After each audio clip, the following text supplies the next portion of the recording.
ამას ამბობს, რომ ტაფის ხაჭაპური არის უმარტივესი და თან ძალიან გემრიელი. რა გვიშლის ხელს, მოდით ერთად მოვამზადოთ. ცომისთვის დაგვჭირდება მაწონი, სოდა, ზეთი და ფქვილი. სულ ცოტა მარილი და ცომი მოვზილოთ. ხაჭაპურის შიგთავსისთვის ძალიან კარგია შერეული ორივე ყველის გამოყენება, როგორც სულგონი, ასევე იმერული. დაუმატეთ კვერცხი და კარგად გადაურიეთ.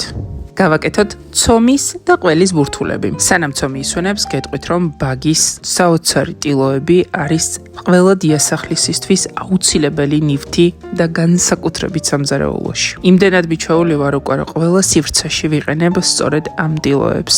ძალიან ჰიგიენურია და რა თქმა უნდა ერთჯერადი.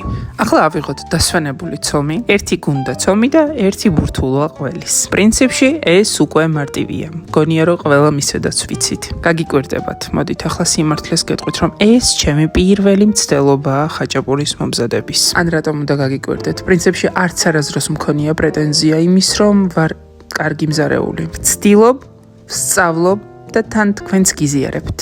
და ახლა მე როგორც არაპროფესიონალმა უნდა გითხრათ, რომ ამის გაკეთება მართლა მარტივია. ძალიან გემრიელია და თქვენც თუ მოამზადებთ, რეცეპტს კომენტარებში დაგიწერთ, აუცილებლად გამიზიარეთ. თუ თქვენ განსხვავებული რეცეპტებით აკეთებთ, ესეც დამიწერეთ.